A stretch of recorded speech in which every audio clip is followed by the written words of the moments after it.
May isa nga NPA leader ken may sa itinatay itinapasamak nga enkwentro iti Mountain Province. May basar iti impormasyon nakalap manipod iti 69 Infantry Batalyon do sa dinubaban iti nagbibinulig a puwersa dagito ay bukbuklan ti may sa platoon iti Bravo Company ti 69th Infantry Battalion 7 Infantry Division Philippine Army ken kasamatan dagiti CSP team iti 69th IB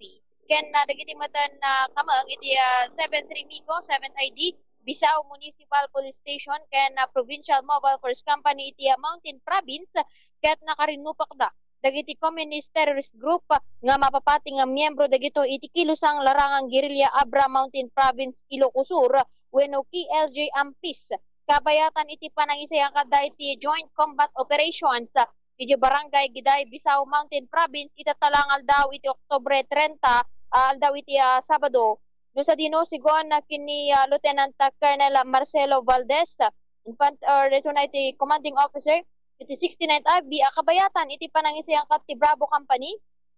69th IB nga indolwan ni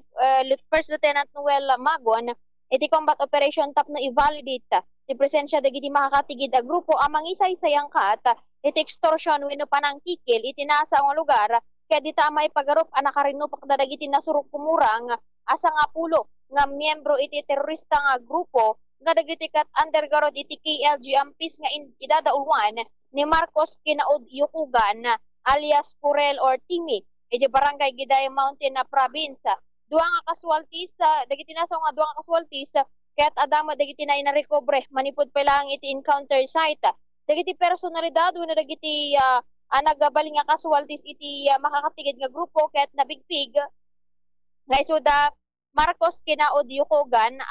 alias Purel Timi isu na ti commanding officer ti KLG Ampis nga residente da ito iti Barangay Bangaan Sagada Mountain Province kini alias Simon. Narecover pa iti nasaw encounter site iti duha nga R4 rifle, duha nga bandolier, nga dan iti 5 nga short ken upat nga long magazine, nga dan iti nga loaded da ito iti 5.56 mm live ammunition wenno bala. Duha nga ICOM commercial radio, may isa nga IED, may isa nga flashlight, medical supplies, 50 kilograms iti bagas nga dagiti kat karaman pay kadagiti nakumpiskar ket dagiti personal nga kagawaan dagiti komunista or communist terrorist group ken kasama ta dagiti subversive documents.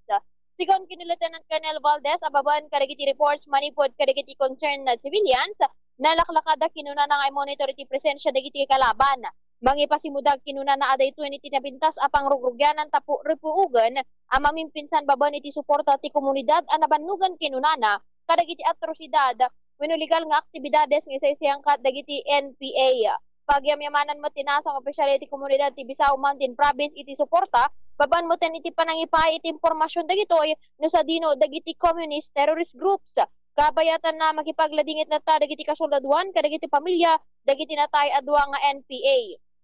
Ti munisipalidad kinunana ti Bisao Mountain Province ket maysa nga peace-loving community nga baban iti presensya dagiti NPA nga dati kat isumutan iti mangipapaay iti pangta iti kinatalna iti nasaw nga lugar. No sa dino iti deployment troops iti nasaw nga area at ipanangisayang kada iti community support program kinunana ket mangal alukoy kadagiti residente nga i-report no sa dino iti ayan dagiti communist terrorist groups nga dagiti kat